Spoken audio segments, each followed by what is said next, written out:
2022년 이 교회가 20주년을 맞이해서 교회란 무엇인가에 대해서 우리가 살펴보고 있는데요. 오늘은 세 번째로 유기적인 또 유기체적인 교회의 모습이라는 말씀으로 함께 말씀을 나누며 교회가 어떤 모습을 가지고 있어야 하는지 함께 생각을 해보려고 합니다. 한국교회에 복음이 들어온 지 130년이 지나면서 또 1세대, 2세대, 3세대 거치면서 은퇴하시는 분들도 많이 계시고 또 그 자리에 후임들이 세워지는 일들이 점점 많아지고 있습니다. 그러니까 신앙의 계승이라는 또 사역의 계승이라는 측면에서 아름답지만 근데 현실은 그렇게 아름답게 나타나지 않는 것 같습니다. 꽤 오래전서부터 이 교회 안에도 원로 목사님 그리고 후임 목사님 간에 분쟁이 끊임없이 일어나고 있어요. 그래서 건강한 교회로 보였던 그 교회들이 무너지고 또 전쟁터가 되는.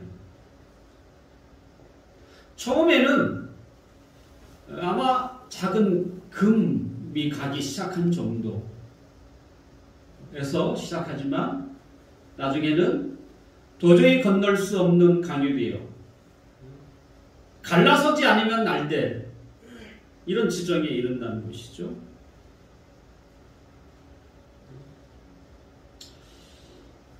저희 교회에 속한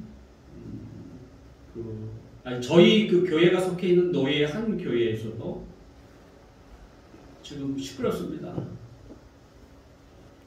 목사님이 은퇴를 앞두고 일명 후임으로 세운 요즘은 동사 목사라고 하는데요. 그 동사 목사님하고 담임 목사님 간에 전쟁이 시작되었어요. 그래서 어떻게 됐든 노예가 위원회를 만들어서 좀 이렇게 화해를 하도록 이렇게 해도 도대체 양보할 마음이 전혀 없습니다. 성도들은 이미 두 편으로 나눠졌어요. 나는 누구 파고 나는 누구 파다. 그리고 끝나지 않는 싸움을 계속 이어가고 있습니다. 싸움이라는 게 얼마나 지치게 합니까? 더군다나 교회에서. 그러니까 이미 싸움에 지친 장로님들이 다 교회를 떠났고요. 또 중직자들 중에서 한 사람 두 사람 교회를 떠나고 있습니다. 예전에 활기찼던 그 교회의 모습은 온데간데 사라지고 그 교회가 전쟁터가 됩니다.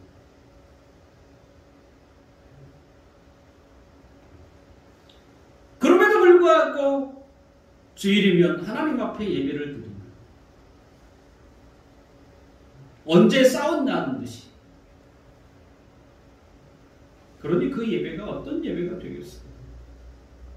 아무리 강단에서 무엇라고 이야기한들 갈라진 그들의 마음을 메꿀 수가 있겠습니까?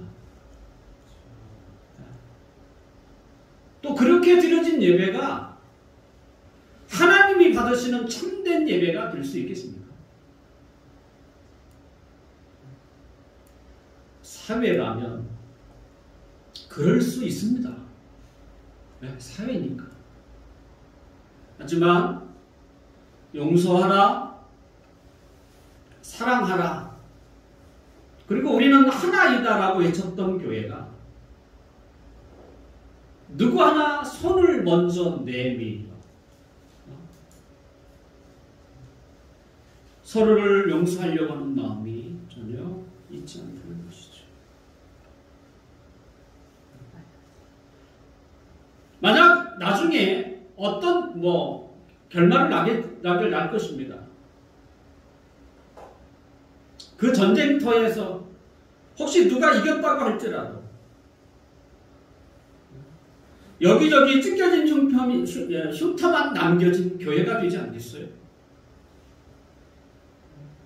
더구나 깊게 패인 그 흉터를 다시 치료하고 회복하는 데에도 얼마나 많은 시간이 걸릴지 모릅니다.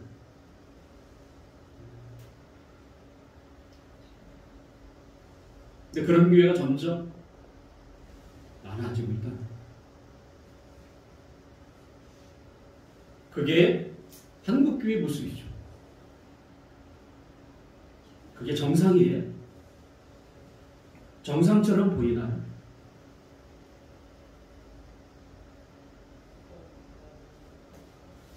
만약 우리 교회라면 어떨까요?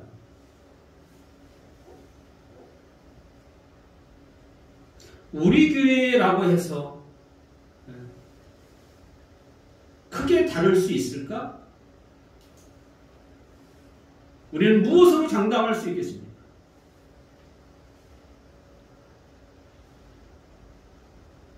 평상시 교회가 무엇을 바라보고 달려왔느냐에 따라서 달라지는 거예요. 그러니까 평상시가 중요한 거예요. 조용하기 때문에 안전한 게 아닌 거예요.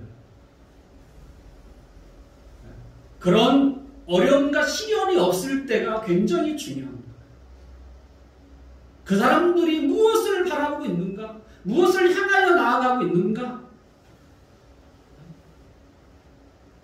교회는 눈에 보이지 않는 것보다 보이지 않는 본질을 추구해야 합니다.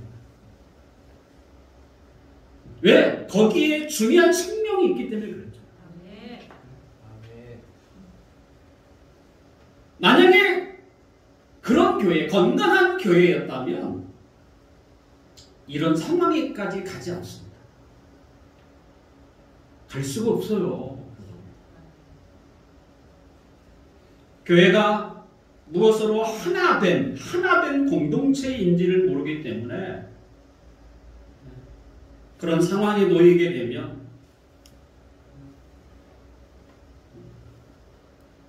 함께 합하여 하나님 앞에 서가려고 하는 명분을 찾을 수 없는 거예요.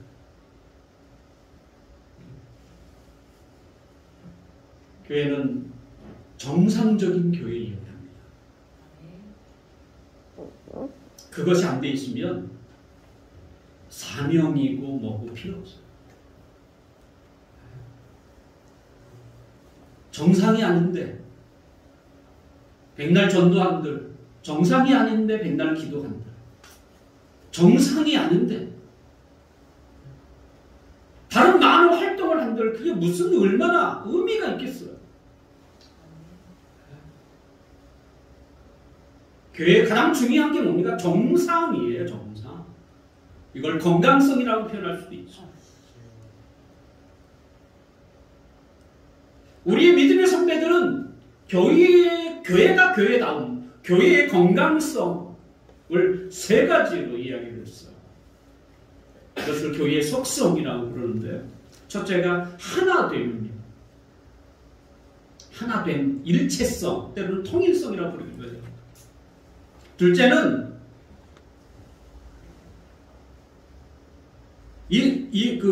악한 이 세상 속에서 정결한 거룩성이에요. 거룩해야 한다. 셋째는 보편성이라고 해요. 어느 한 사람만을 위한 게 아니라 모든 세대를, 그러니까 어린 아이서부터 어르신에게까지 모든 사람이 함께, 뿐만 아니라 시대를 넘어서 다음 세대, 이런 보편성, 일치성, 거룩성, 보편성, 이것이 있어야 그 교회는 정상적인 교회다. 기본적으로 이것이 해가지고요. 더러 어떤 사람들은 특별히 이제 카톨릭 천주교죠. 천주교회가 하나를 더 추가했어요. 사도성이라는.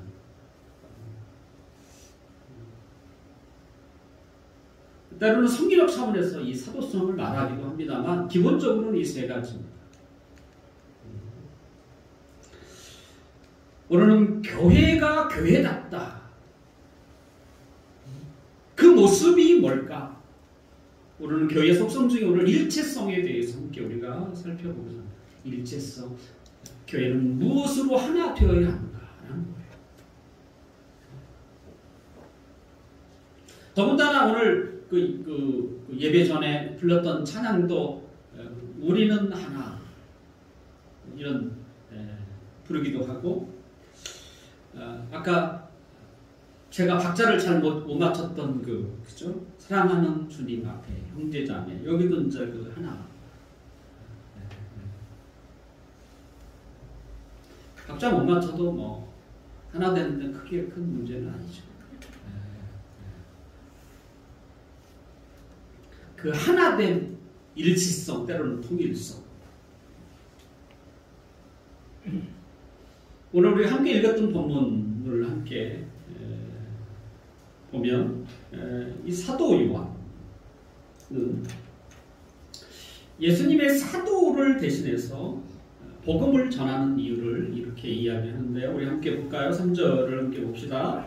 오늘 본문 3절을 우리 함께 보겠습니다. 시작. 우리가 보고 들은 말을 너희에게 전하면 너희도 우리와 사귐이 있게 하려 함이니 우리의 사귐은 아버지와 그 아들 예수 그리스도와 더불어 누림이라 이렇게 되어 있습니다. 우리가 여러분들에게 다른 사람들에게 복음을 전하고 예수님을 전하는 이유는 좀 사귀어보자. 너무 웅큼한가요? 사귀어보자. 근데 이 사귐이 어떤 사귐이냐? 영적인 사귐이라는 거예요. 하나님과 예수 그리스도 안에서 사귐을 통해서 누리는 누림. 그 하나님과 예수 그리스도와 우리가 사귀게 되면 오늘 본문 4절에 있는 것처럼 그것이 큰 행복이고 기쁨이다. 다른 어떤 것으로 인해서 얻어지는 행복이 아니고 그냥 단지 하나님과 사귀는 그리고 예수 그리스도와 이렇게 교통하고 교제하는 것 자체가 우리에게는 굉장히 큰 기쁨이다라고 하는 것이죠. 요한을 비롯해서 사도들이 보고 들은 것 요한은 우리가 보고 들은 바를 이렇게 표현하고 있습니다. 그들이 보고 들은 게 뭘까? 라고 하면 1절에 보면 생명의 말씀으로 소개하고 있습니다. 1절을 볼까요?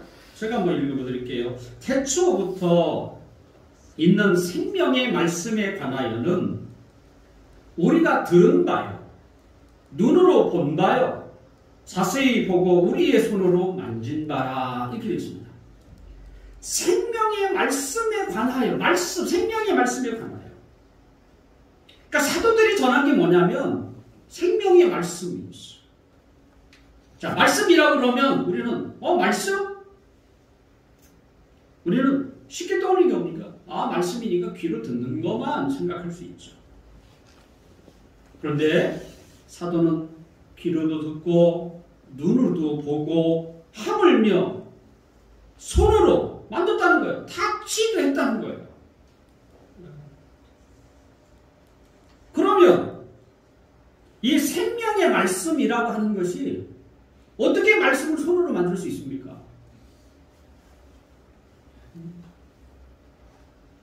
이 생명의 말씀이 어떤 특정한 사람을 이야기하는 거잖아요. 아니면 특정한 물건이든지. 이 생명을 가지고 있는 특정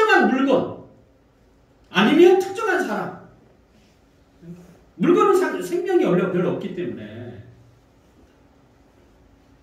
그렇다면 누가 생명이고 또 그분의 말씀이 사람에게 생명을 주는 것인가? 우리가 지금까지 살아가면서 누가 생명이 될까? 그리고 그분이 전해주는 게 생명의 말씀이 될까? 우리가 곰곰이 생각해 보십시오. 과연 그런 분이 있는가? 요한복음 14장 6절에 보면 예수님이 뭐라고 하냐면 내가 그 길이요 진리요 생명이다. 이런 이야기를 했어요. 자신을 당당하게 생명이다 이렇게 말하신 분은 예수님밖에 없었어요.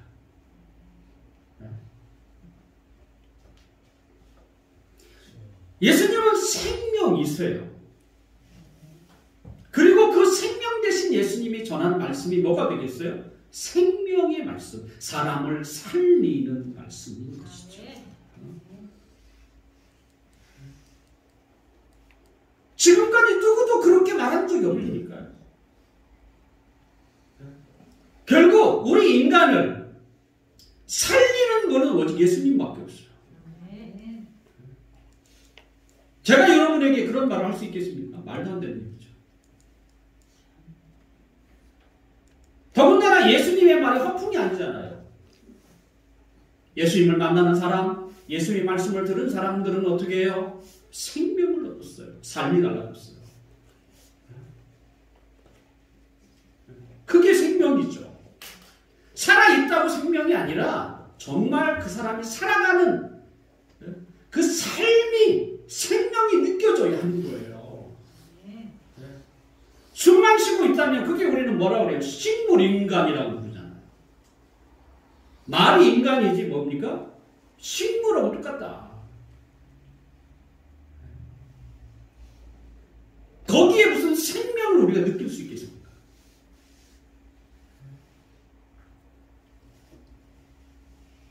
인간은 단지 그냥 생명을 부지하는 사람이 아니잖아요.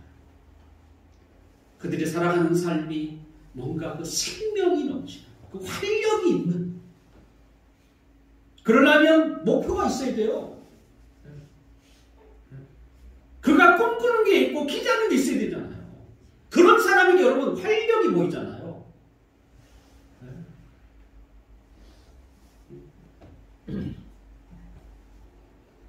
우리에게 생명을 주시는 분은 예수님이신 것이죠.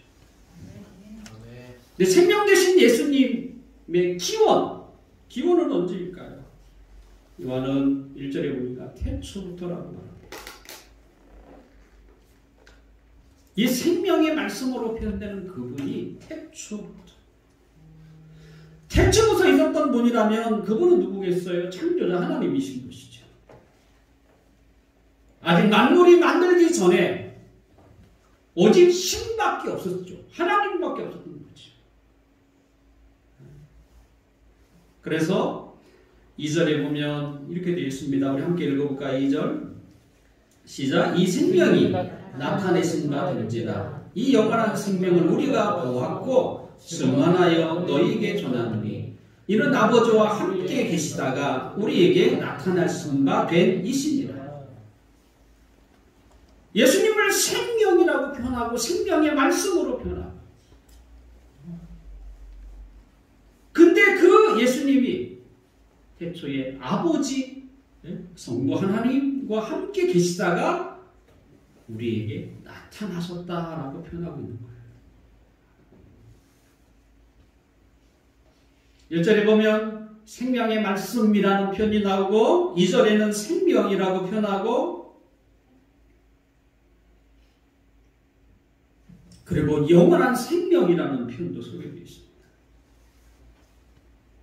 그래서 예수님이라고 하는 그 단어에서 가장 중요하게 표현되는 게 뭐냐면 생명이에요. 생명의 말씀, 생명, 영원한 생명 이렇게 표현되잖아요. 그분이 생명이라. 그를 만나는 사람이 생명을 얻고 근데 그 생명이 뭐야? 영원한 생명으로 주어진다는 것이지. 죄로 말미암아 죽어버린 우리가 살려면, 그죠? 죄로 말미암아 우리가 살려면 생명밖에 없어요. 죄를 지으면 사람이 죽어가요. 혹시 여러분들은 그 죄를 좀 이렇게 지어서 겨도도 해서 좀 이렇게 살다가 나온 지 얼마 안 된 사람 눈빛을 보신 적이 있습니까? 저는 한번 봤어요.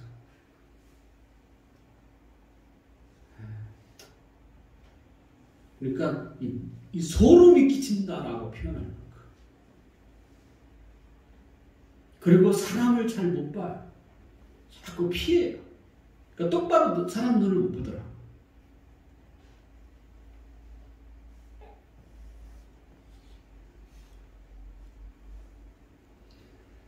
죄를 지으면 사람은 변하는 것입니다.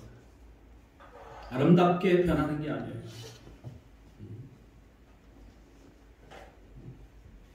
이상한 사람이 되죠.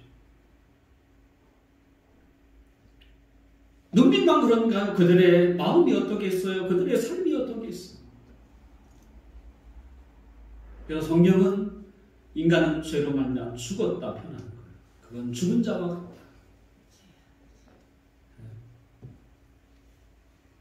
죽은 인간에게 필요한 게 뭐겠어요? 생명이잖아요.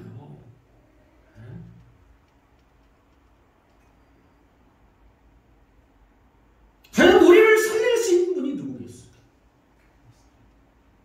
생명이어야 하고 그 말씀이 생명의 말씀이신 분이에요. 이어야 하잖아요. 누가 우리를 살립니까? 죄의 그늘 아래 서 있는 우리를 살릴 사람이 누가 있어 이 세상에?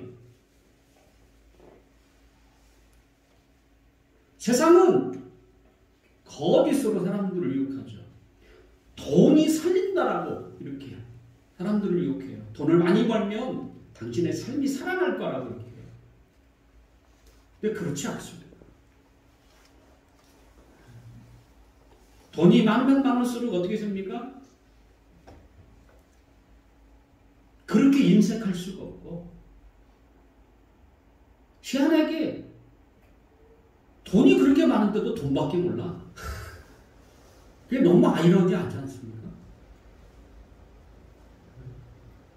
의외로 돈이 좀 이렇게 적당하게 있는 사람이 도리어 돈에 매이지 않죠. 의외로. 그게 생명을 가진 사람처럼 보인다. 근데 세상은 자꾸 사람들을 그렇게 현혹시키는 거예요. 뭐가 갖춰지면 사람이 제대로 생명을 가진 사람처럼 살 것처럼. 그렇지 않습니다.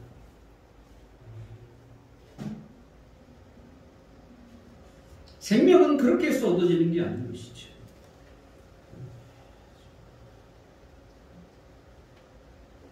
생명은 예수 그리스도를 통해서 그래서 우리는 얻습니다. 그분을 정말로 보고 듣고 그분을 만진 사람은 생명을 얻어요. 그리고 그 삶의 질이 점점 달라집니다.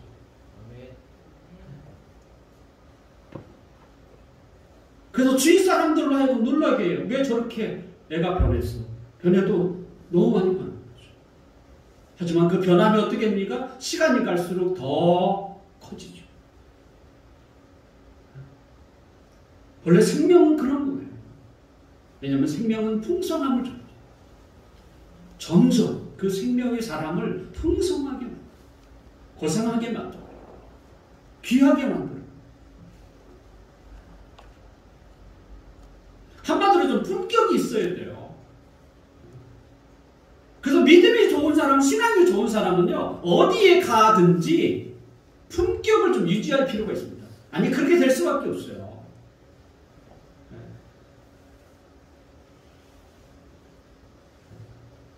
왜냐하면 그건 다른 사람이 가질 수 없는 뭔가를 그 사람이 가지고 있기 때문에. 그 사람이 추구하는 것이나 그 사람이 생각하는 것이 뭔가 다르기 때문에.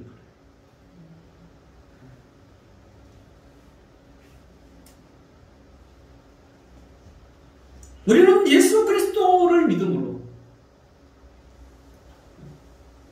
그 예수님의 생명을 우리가 받습니다.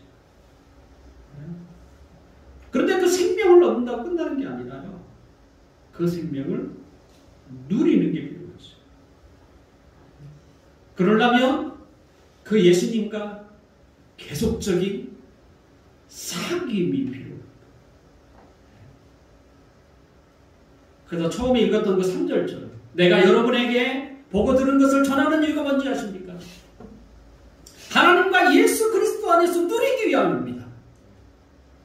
계속적으로 사귐을 통해서 여러분의 삶에 생명이 넘치게 합니다.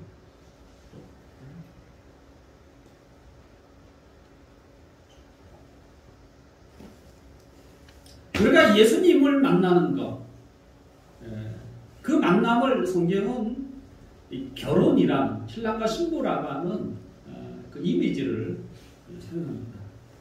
그나마 그 결혼 이미지가 그나마 조금 이렇게 설명하는데 가깝다는 얘기죠. 그것도 부족하죠, 사실. 예수님과 예수님을 믿는 사람들의 관계는 이 세상에서 그나마 좀 이렇게 가깝다라고 하는 게 신랑과 신부라는 관계죠. 자, 우리가 그 누군가를 만난다 할 때 쓰는 말입니다. 사귀자 이런 거잖아요. 그죠? 사귀라는 것이잖아요. 사귀. 그래서 사귀고 싶은 사람 자기가 그에게 직접 한번 사귀어보자 이렇게 대시하기도 하고, 그죠? 다가가기도 하고, 아니면 용기가 없으면 제3자를 통해서 누군가가 소개해줘서 그를 만나죠. 그래서 그 첫 만남의 장소에서 얼굴도 좀 이렇게 보고 또 대화도 하고, 그리고 1차 만남이 끝나면 어떻게 됩니까? 2차 만남을 계속적으로 가질 것인가 말 것인가에 대해서는 서로 마음이 맞으면, 또 아직도 기대치가 있다면 전화를 해서 한 번 더 만납시다 뭐 이렇게 하지 않겠습니까? 그리고 내가 지금 이렇게 두 사람이 서로 마음이 맞아서 단지 이렇게 그 사귀는 것이 좀 이렇게 그 시간과 상관없이 계속 이 사람과 사귀었으면 좋겠다 라고 하는 마음이 들 때 우리는 결혼하자라는 말 하죠. 그래서 늘 그냥 이렇게 사귐을 가지려고, 이 말은 서로를 받아들이겠다는 것이죠.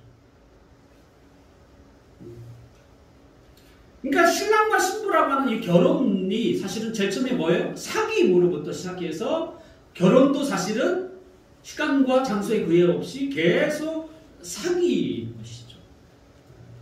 그런데 예수님과 그 교회라고 하는 성도들의 관계도 그와 비슷합니다. 사도 바울은 자신을 준비쟁이라고 표현한 적이 있습니다. 죄인이 예수님을 직접 찾을 수 없기 때문에 죄인과 예수님 사이에 바울이 중매장이가 되어서 주님을 소개하는 거예요. 신랑이 있다. 아주 멋진 신랑이다. 그걸 만나면 삶이 변할 만큼. 그게 예수님 아닙니까? 바울은 그 신랑 대신 예수님을 전하는 중매쟁이로서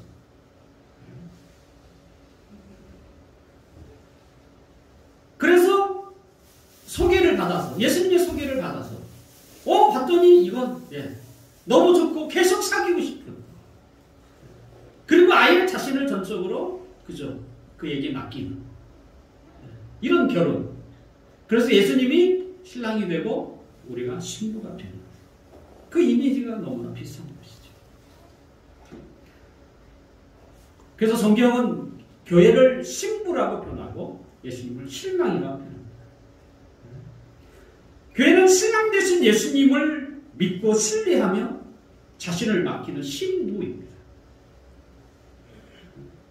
아까 신랑과 신부가 혼인 서약을 통해서 결혼을 예수님과 성도들의 그 관계는 예수님의 피라고 하는 그 언약으로 맺어졌어요. 거기에도 언약이 있어요. 옛날에는 결혼 언약이라고 부르기도 했습니다. 그러니까 예수님과 예수님을 믿는 성도들 간에도 이런 언약이, 결혼식에 서약이 하는 것이 있다는 거예요. 자, 신랑과 신부가 죽을 때까지 평생 서로 사귀며 살자, 서로 의지하며 살자, 서로 맡기며 살자 이렇게 했는데 어디 그런가요? 현실에서는 다르죠. 마음이 안 맞고 또 감정이 뒤틀리면 잠깐 떨어져 살기도 하잖아. 각방 쓰고. 근데 요즘은 각방 정도가 아니라 아예 집을 한 채를 더 산답니다. 그래서 아예 집을 따로 두고 사는.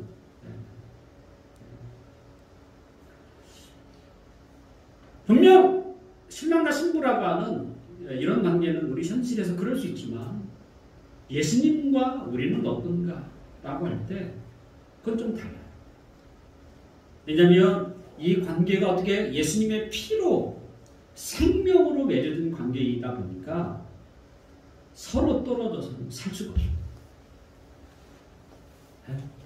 결별이 안 돼요. 각방이 안 돼요. 더군다나 신랑과 신부는 한 여자와 한 남자로 구성되지만 예수님을 신랑으로 삼는 교회는 수많은 성도들로 이루어진다는 거예요.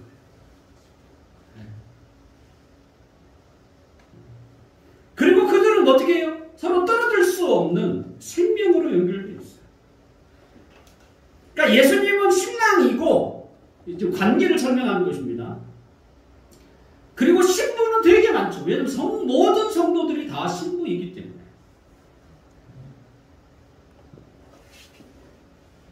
그래서 사도 바울은 이런 관계를 몸으로 표현했습니다. 고린도전서 12장 12절에 보면 몸은 하나인데 많은 지체가 있고 몸에 지체가 많으나 한 몸인 것 같이 그리스도도 그러한다. 이렇게 표현했어요. 자, 우리 몸, 우리가 한 몸이잖아. 근데 한 몸에는 지체가 있습니다. 눈이 있고, 코가 있고, 손가락이 있고, 발가락이 있고, 하물며 보이지 않을 때는 많은 내장들이 있죠. 장기들이 있고. 우리 그걸 지체라고 합니다. 그런데 교회도 똑같아요.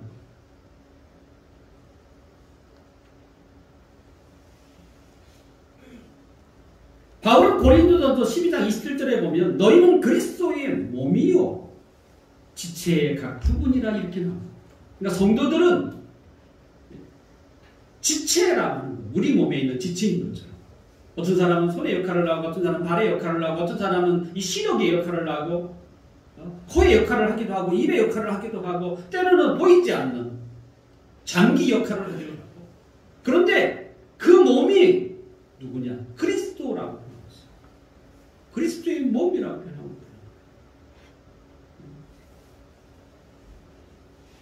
결국 성도들은 또 다르게 표현하면 교회는 그리스도의 몸을 이루는 지체들입니다. 지체들.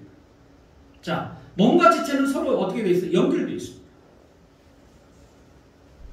서로 떨어지면 어떻게 됩니까? 죽어요. 그래서 이런 관계를 뭐라고 하느냐? 유기체라고 부르는 거예요. 꼭 붙어 다녀야 한다. 떨어지면 죽는다. 이걸 유기체라고 부릅니다. 자, 우리의 손가락이나 발가락이 몸에서 떨어져 나가면 어떻게 됩니까? 살지 못합니다.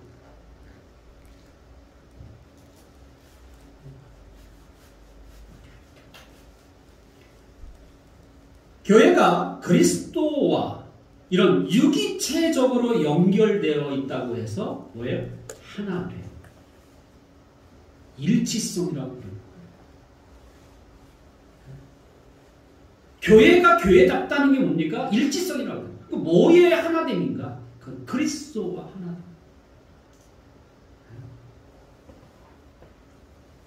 그리스도는 교회의 몸이세요. 또 지체들을 다스리는 머리이시기도 하죠. 그래서 골로새서 1장 18절에 보면 그는 몸인 교회의 머리이시라 이렇게 표현되어 있어요. 실제 우리의 몸 안에서 가장 중요한 역할이 뭡니까? 머리 아닙니까? 머리가 다 지시하잖아요. 예수님은 우리의 교회의 몸도 되시지만 이 헤드, 그렇죠? 지시하는 머리도 된다는 것입니다. 그래서 예수님과 교회의 이런 관계를 뭐라고 표현했어요? 사귐이라고 요한이 표현하는 거예요. 사귀는 것으로 표현합니다. 나 한 사람 한 사람이 그리스도의 몸을 이루는 지체인데 그 예수님과 어떻게 사귀는 것으로도 표현했어요. 다르게 표현하면 서로 어떻게 연결되어 있는 거예요. 교통한다고도 말할 수 있죠. 그래서 교회가 그리스도의 지시를 따르지 않으면 교통이 안 된다는 거죠. 우리는 뭐가 됐든지 우리가 그리스도와 다 연결되어 있기 때문에 또 그리스도께서 주시는 말씀에 다 순종해야 하는 사람들이기 때문에 우리 각자는 다 그죠? 다를지 몰라도 공통점이 뭐예요? 예수님과 연결되어 있다고 하는 것이 공통점. 그리고 예수님이 지시를 받고 따른다는 데서 공통점이에요. 그래서 교회는 하나일 수밖에 없는 거예요. 왜? 신랑이 한 사람이잖아요. 신부는 많은데 신랑은 한 사람이에요. 그래서 그게 공통점이라는 것이죠.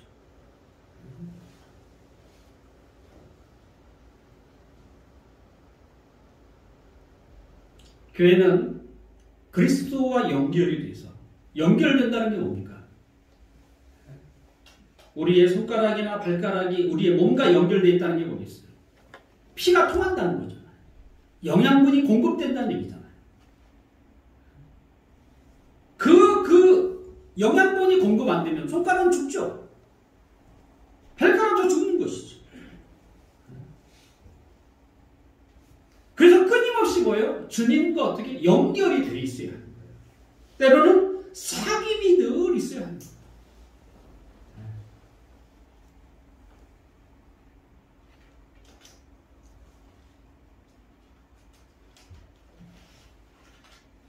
그런 부분에서 교회는 하나 된 거죠. 주님과 하나죠. 주님의 말씀 앞에 하나.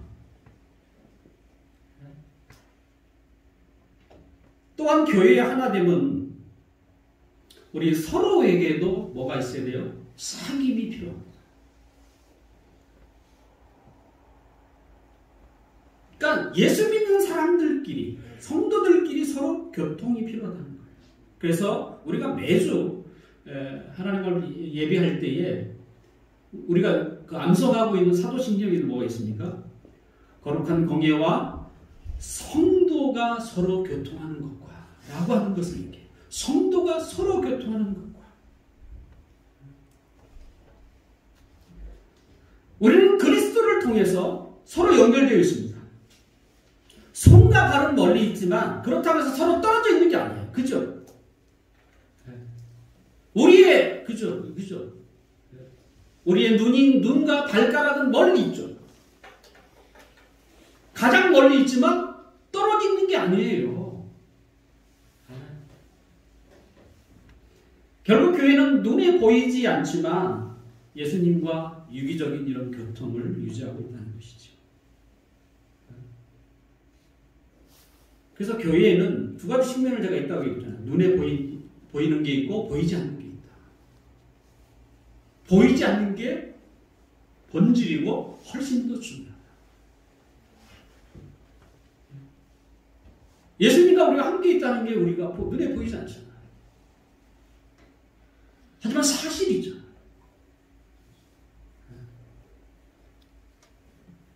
그 다음 눈에 보이는 게 뭐겠어요? 눈에 보이는 게 조직 철학을 부릅니다. 뭐 중고등부, 뭐 청년대학, 뭐 장년부, 때로는 찬양팀, 뭐 이런 게 뭐예요? 눈에 보이는 조직체인 거예요. 그것도 필요한 것입니다. 하지만 더 중요한 게 뭡니까? 보이지 않는 유기체. 주님과 연결하는 게 중요해요. 그게 깨지면 찬양팀도 깨지는 거고요. 그게 깨지면 장년부도 깨지고 다 깨지는 거예요. 그게 안 됩니다. 주님 때문에 그 자리에 서 있고 주님 때문에 거기에서 그 역할을 하는 거예요. 눈에 보이지 않지만 그 유기체라고 하는 그 주님,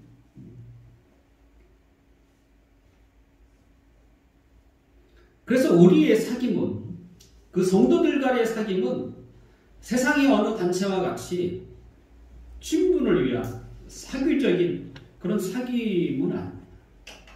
분명 그와 같은 것도 전혀 없을 수는 없습니다. 우리의 사상화 뭐 이런 거 없을 수는 없죠. 하지만 그런 정도의 머무르고 있다면 그것은 뭐가 됩니까? 종교입니다. 종교예요. 그러니까 교회의 성도들이 함께 사귐을 갖는데 그 사귐이 뭐예요? 어떻게 해요? 영적인 또 우리의 주인 되신 주님과 관련된 그런 사귐이 전혀 없이 오직 세상적인 것으로만 이게 사귀고 있다. 그것은 종교예요.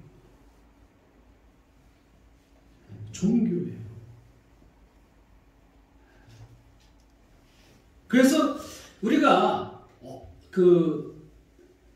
다른 교회, 정말로 이 교회가 정상적인 교회인가?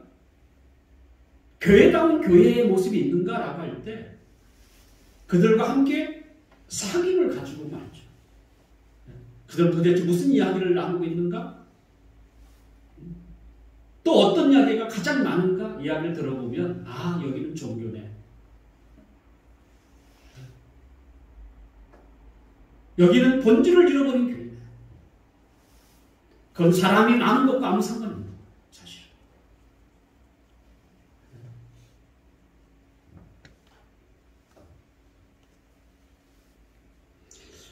근데 왜 성도들 간에 이런 사귐이 필요할까요? 우리는 주님과 사귐은 되지 왜 성도들과의 사귐이 필요할까요? 그것은 우리가 그 예수의 생명을 받은 사람들이 한 몸, 그리스도의 지체로 존재한다는 사실을 자연스럽게, 때로는 어려울 수 있지만 본능적으로 나타내야 한다는 거예요. 다르게 표현하면 손과 발이 좀 떨어져 있지만 한 몸 안에 있다는 것을 어떻게 보여줘야 한다는 거예요.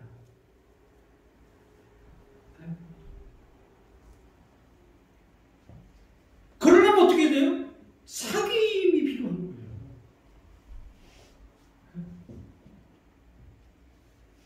그런 사귐이 없으면 어떻게 우리가 확인할 수 있어요? 확인할 길이 없어요. 그냥 예배만 딱 드리고 전혀 그 교통이 없이 가버릴까요? 그 사람이 과연 그리스도의 몸을 이루는 지체인지 알 길이 없어요.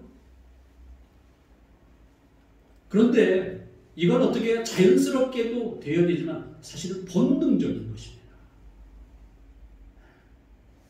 우리의 지체는 본능적으로 그걸 움직여요. 내가 한 몸이라는 것을 알려준다니까요.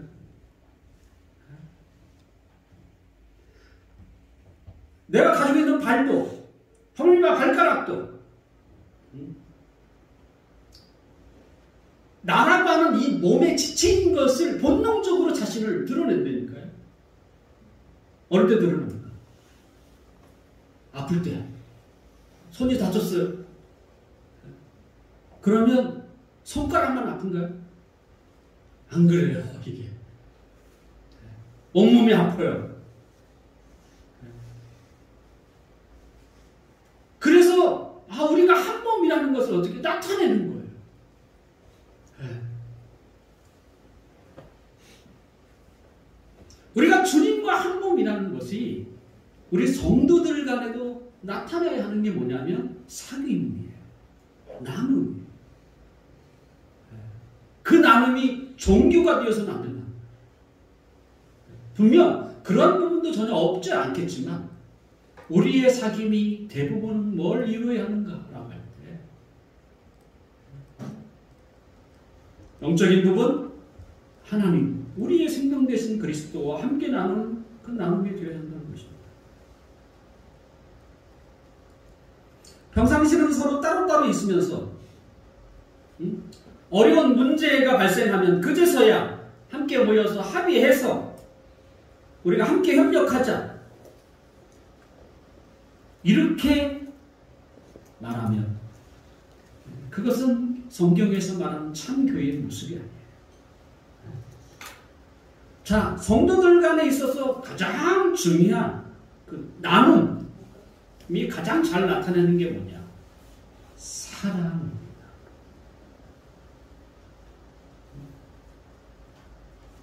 우리가 사귐 그리고 나눔 그러면 말만 하는 거라고 생각하지만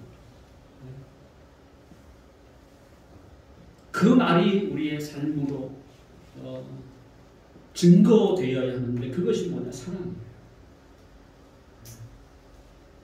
그러면 피부로 느껴요. 우리는 서로 이렇게 대화를 통해서도 어느 정도 저분이 나와 똑같은 신앙을 가지고 있는데 이것도 느낄 수 있지만 가장 뼈저리게 느끼는 게 뭐냐? 사랑이에요. 사랑입니다. 사랑이 뭐겠습니까? 아까 제가 얘기했잖아요. 함께 고통을 느끼는 거예요. 손가락을 다쳤는데 온몸이 같이 아파. 뭐요? 사랑의 관계죠. 서로 떨어질 수 없는 관계.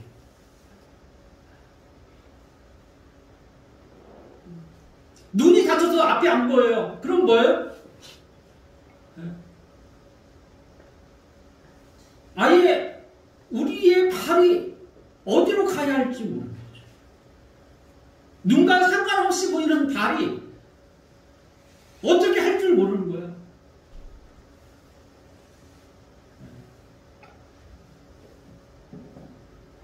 사도 요한은 요한계시록에 보면 에베소 교회를 향해서 이런 경고를 던집니다.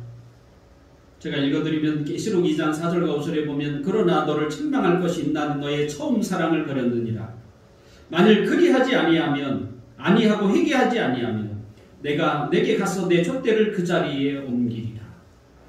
에베소 교회는요, 그 신앙의 도리로 잘 무장되어 있어요. 그래서 무엇이 참인지 거짓인지를 잘 분별했습니다. 그래서 뭐만 딱 들어보면 이건 가짜네, 거짓이네, 이건 진짜네, 이렇게 잘 분별하는, 그러니까 이렇게 탁월한 분별력을 가지고 있었어요. 그런데 주님이 그들에게 뭘 경고하셨습니까? 그것만 가지고는 안 된다.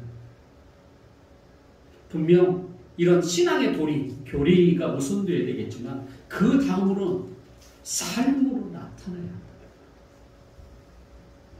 그 모습이 뭐냐? 사랑.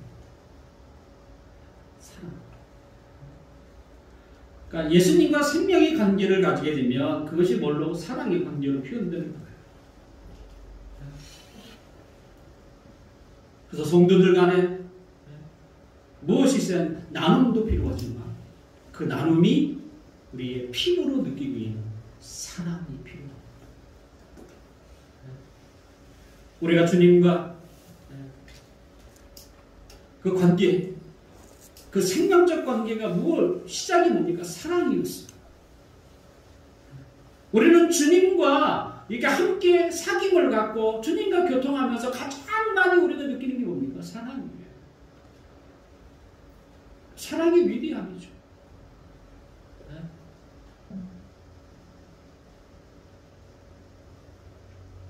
교회는 예수님의 생명을 얻고 그 생명을 계속적으로 받는 것입니다. 예수님을 빼놓고서는 결코 교회의 일치를 말할 수 없어요. 예수님과의 사귐이 있고 그리고 그 사귐이 어떻게 다른 성도로 사귐으로 그건 자연스럽게 이어지는 것입니다. 하물며 본능이라고 할 만큼 그건 이어질 수밖에 없어요. 그리고 그 사람이 사랑으로 표현될 때 비로소 그 교회는 하나 된 교회야.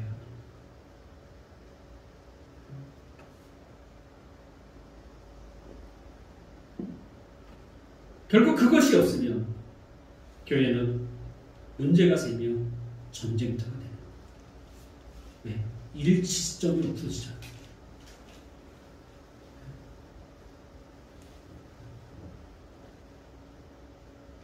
왜 교회가 전쟁터가 되고 싸움 장소가 됩니까? 똑같이 주님을 모시고 있는데 더군다나 한 몸인 것을 사랑으로 표현할 수 있는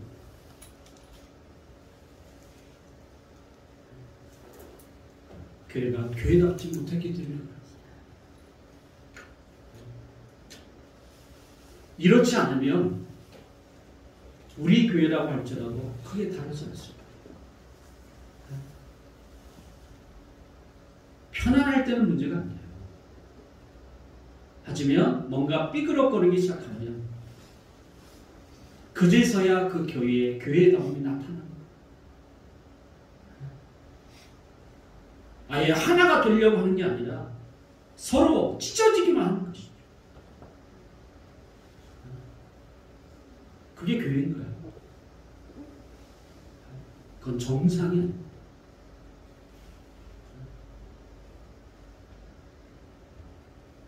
정상적인 교회는 예수님과 사랑으로 하나가 되고 또 그 사랑을 성도들을 통해서 지켜내는 교회. 주토대로 교회가 이런 주님과 그리고 우리 성도들 간의 사랑으로 하나가 되어서 어떠한 일이 우리 앞에 닥칠 줄 알고 능히 그것을 이겨내서 교회로서의 그 참 모습을 밝히 비춰가는 교회가 됐으면 좋겠습니다. 기도하겠습니다.